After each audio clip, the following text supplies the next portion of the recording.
Bonjour, je réponds au nom de Jacques Biaruhanga Bamnoba.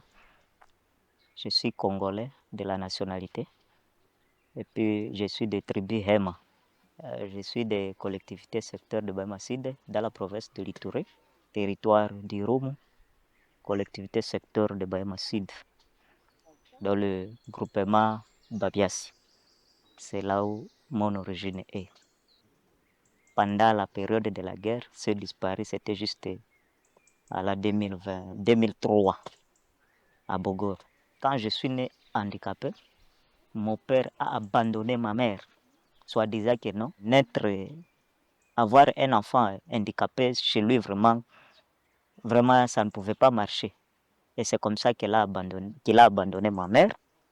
Et quand il a abandonné ma mère a souffert pour que je puisse grandir. Parce que je ne marchais pas, je ne pouvais faire aucun mouvement. Les mains ici que vous voyez n'étaient pas comme vous les voyez actuellement, mais les mains étaient comme ça, fermées. Les pieds ici, il n'y avait pas moyen d'essayer de mettre la jambe de la manière. Ça aussi, les pieds aussi étaient courbés de la manière. Donc, je ne pouvais faire aucun mouvement. C'est comme ça que non, ma mère a abandonné mon père et on est resté avec ma mère, avec ma grand-mère. Alors, quand je suis resté avec ma mère, ils ont tout fait de leur effort. Malheureusement, ça ne pouvait pas marcher.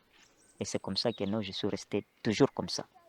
Arrivé à un certain moment, quand la guerre est arrivée, ma mère a pris fuite et je ne peux pas dire que non, elle est décédée parce que je n'ai pas vu son corps.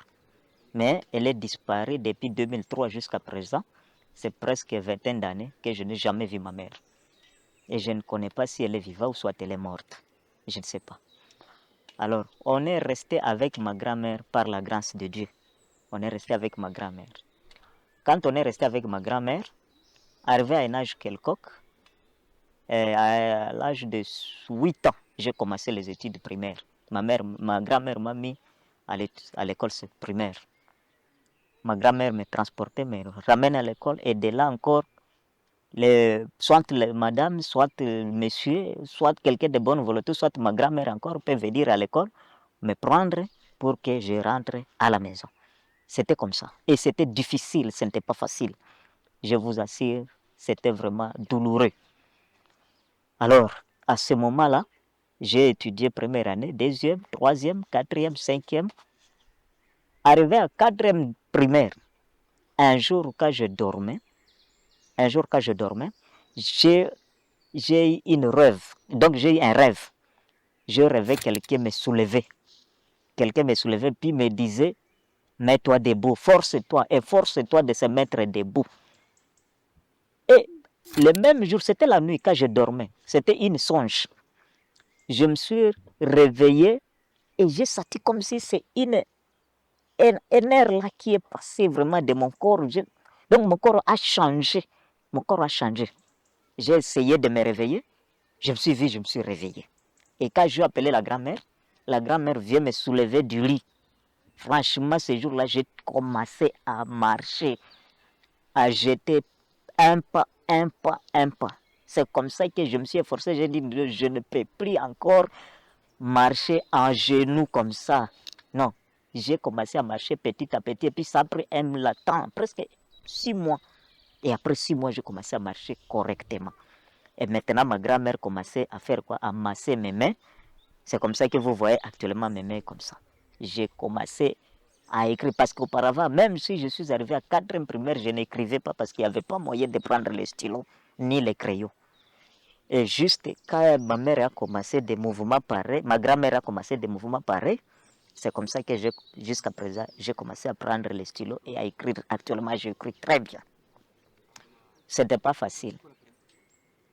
Après quelques temps, quand j'ai terminé l'école primaire, je suis monté à l'école secondaire. Ma grand-mère ne laissait pas de m'aider, ne laissait pas de me soutenir. Elle m'a soutenu, j'ai fini l'école secondaire. Quand j'ai fini l'école secondaire, je suis allé à l'université. J'ai étudié aussi à l'université, je finis, j'ai commencé l'enseignement. J'ai enseigné les élèves à l'école secondaire, de première année jusqu'à 6e. Mais malheureusement, je n'ai pas beaucoup duré. parce que parfois je sens la douleur au niveau du poitrine. C'est comme ça que je n'ai pas beaucoup duré dans l'enseignement, parce que l'enseignement demande vraiment qu'on se mette debout pendant pendant longtemps. Je suis rentré à Bogoro, nous étions juste à Maya Franga. Communément on appelle cette place-là Maya Franga, en dessous de Bassangé. Nous étions là parce que ma grand-mère était là avec les vaches, avec ses boviers aussi là-bas, qui gardaient les vaches. Alors j'ai dit non, je dois rentrer chez elle, rester avec ma grand-mère, parce que c'était l'unique soutien que je restais avec. Alors je suis rentré là-bas, on est resté un jour, je me souviens bien, c'était le 13 août 2016. Les FRPI, appelés communément les rebelles là, des FRPI, des Balendu Bindi, sont entrés chez nous, à Bogor. Ils ont entré dans ce milieu-là, commencé à faire quoi? À récupérer les vaches et à tuer les gens. C'est comme ça que quand j'ai attendu le bruit, il y a aussi le bovier qui a attendu le bruit. Et la grand-mère était à l'extérieur. Et le bovier dit, Jacques, est-ce que tu as attendu ce bruit-là? J'ai dit, oui, mais c'est quel bruit? Moi-même, je n'ai pas compris. Eux aussi disent que non, ils n'ont pas compris. Parce qu'ils ont fait d'abord le premier bruit et ils se sont tués calmes. Et dans le calme là, ils ont commencé maintenant à faire leurs actions, à récupérer les vaches et à tuer les gens. Alors, vous savez, chez nous, les Hémans, dans notre entité, on a l'habitude de construire des maisons à distance. À distance. Donc, ce sont des maisons en paille qu'on appelle ça hit. Des hits, là, voilà. Alors, ils ont tué de l'autre côté, nous, nous étions distraits, on pensait que non, bon, peut-être c'était seulement un bruit là, ce n'est pas grave. Quand maintenant, ils sont approchés, c'était la grand-mère qui était à l'extérieur avec la torche, elle a torché. Quand elle a torché, moi j'étais à l'intérieur de la maison, quand elle a torché, elle m'a dit, voilà les bandits qui sont arrivés. Quand elle a dit que non, voilà les bandits qui sont arrivés, juste les FRPI là, directement ils ont tiré sur la grand-mère. Directement le bovier aussi a écouté. Moi il m'a dit, mon fils, quitte la maison et puis va t'en laisser moi ici. Et c'est comme ça que j'ai laissé la grand-mère, je suis sorti, je suis parti pour se cacher dans une brousse là, dans notre langue maternelle, on appelle ça Kizumba. Et quand je suis entré là-bas, ils ont tué les boviers, sa femme et tous ses enfants. Ils ont tué la grand-mère. Moi-même, j'ai vu les corps de ma grand-mère. J'ai vu ça. J'ai vu et c'est comme ça que j'ai confirmé que non, ma grand-mère est morte. J'ai vu les corps de bovier et sa femme et plus ses enfants. J'ai vu ça. Et j'ai passé toute la nuit dans cette brousse-là qu'on appelle Kizumba jusqu'à matin. Quand je suis sorti, j'ai dit non, je dois quitter ces milieux. Parce qu'il n'y avait plus de vaches, il n'y avait plus de personnes, je suis resté seul. J'ai quitté là-bas jusqu'à Kassenyi. Distance de Bogoro, là où nous étions jusqu'à Kassenyi, c'est une affaire de 25 km comme ça. Je marchais pendant 2 jours pour arriver là-bas. Et quand je suis arrivé à Kassenyi, j'ai dit non, je n'ai aucune personne, je n'ai aucun soutien, je n'ai personne. Et il y avait certaines personnes aussi qui ont eu quand même cette chance de survivre. On est arrivé avec Kassenyi et de Kassenyi, on a pris la barque pour arriver à Toroko, à République démocratique de l'Ouganda. Et quand nous sommes arrivés à Toroko, nous étions chez le pasteur, un pasteur de l'église FEPACO, c'est une église pentecôtiste. Quand on est arrivé là-bas à Toroko, chez ces pasteurs, il nous a accueillis. Les membres des églises contribuaient pour nous à manger. On a mangé, on a fait là-bas. Je suis arrivé à Toroko le 18. Des 18, on a fait à Toroko 10 jours. Je suis arrivé à Tchaka parce que là, le pasteur disait que non, là où on reçoit les réfugiés, c'est à Tchakatou. Et moi, je ne connaissais pas Tchakatou, si c'est où. Je n'ai jamais arrivé, je n'ai jamais appris. Alors, je suis arrivé, on nous a donné, on nous a contribué jusqu'à Tchakatou. Nous sommes arrivés à Kibash, au centre de réception là-bas. Et je suis arrivé ici. Et quand je suis arrivé à Tchakatou, je suis resté à Tchakatou. On nous a donné, on a passé dans des interviews pour reconnaître réellement vous êtes réfugiés parce que c'est là dont on les prend à partir de la frontière jusqu'ici et ils n'ont pas d'interview. Mais nous là, qui sommes arrivés nous-mêmes, là il y a des interviews pour confirmer réellement nous sommes passés dans des situations pareilles réellement ou pas. Et c'est comme ça nous sommes passés dans l'interview. On a confirmé, on m'a donné la carte des réfugiés. Depuis cet temps-là jusqu'à présent, je suis à Tchata. Je ne songe même pas des Congo à propos. Quand je pense à tout ce que je vis, je ne pense même pas d'y retourner là-bas. Parce que je n'ai aucune personne qui peut me faire retourner encore là-bas. Après ça, je suis arrivé, on m'a donné la place. C'est là où je suis actuellement. On m'a donné la zone de Biabakora et puis village Biabakora 1. C'est là où je suis actuellement. On m'a donné cette place et on m'a construit une maison. C'est eux qui m'ont construit parce que moi, je n'avais pas la force de construire. Ils m'ont construit la maison, je suis ici. Petit à petit, de 2016 jusqu'à 2018, pour moi, c'était une catastrophe. Je ne savais pas si je pouvais réussir à rester ici. Mais avec Dieu, et puis avec l'aide de certains partenaires des ONG qui sont ici, avec l'argent qu'on nous donne chaque fin du mois, c'est comme ça on vivait. Et quand je vivais comme ça, un jour j'ai vu que non, les nouveaux réfugiés sont commencés à venir. C'était le décembre 2020. Et à 2018, à janvier, j'ai vu l'offre. Bon, je ne connaissais pas assez d'anglais. Hein. Je ne connaissais pas l'anglais vraiment bien. J'ai vu l'offre et j'ai dit non, moi aussi je vais tâter parce que je ne dois pas rester comme ça. En étant intellectuel, en étant handicapé, je ne peux pas dire que non parce que je suis handicapé, je ne peux rien faire, je vais rester comme ça. Non. C'est comme ça que j'ai écrit aussi ma lettre de demande d'emploi. Donc, on appelle ça en un beau français lettre de motivation. Au niveau des conseils d'annonce pour les réfugiés, DRC. J'ai écrit et gloire à Dieu, j'étais shortlist. J'étais dans le liste. Et je suis passé à l'interview. Quand j'ai fini l'interview, quelques temps, j'ai vu, on m'appelle au téléphone. C'est comme ça que j'ai commencé à travailler en conseil d'annonce pour les réfugiés comme un hygiene promote au niveau de Biabakor. Alors, on a travaillé fortement. On a travaillé fortement. Parce que les réfugiés qui venaient, il faudrait faire choléra outbreak. On a travaillé vraiment sérieusement.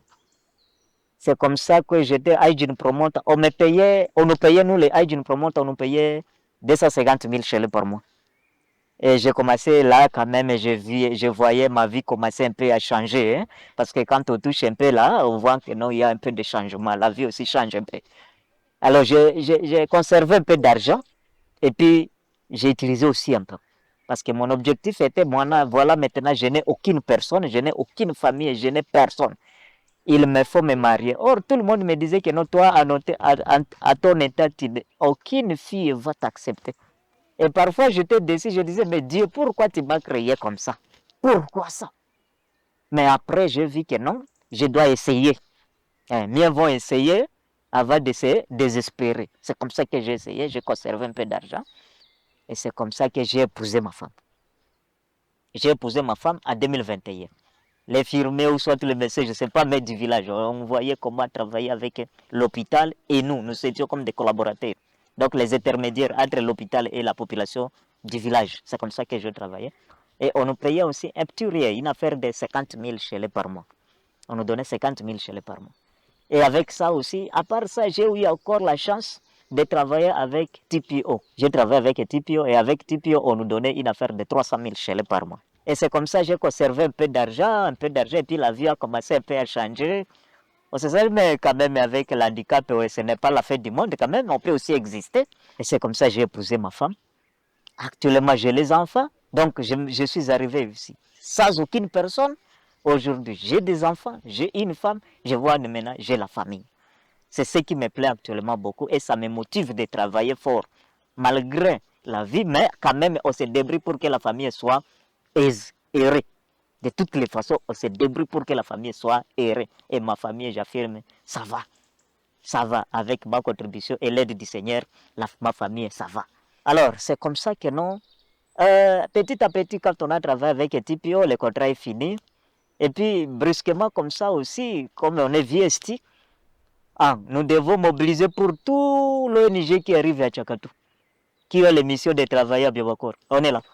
Et c'est comme ça que non, un jour, comme VST, les MESCO est arrivé, nous a exposé leur travail au niveau de Tchakatou. Qu'est-ce qu'ils sont venus faire et tout ça.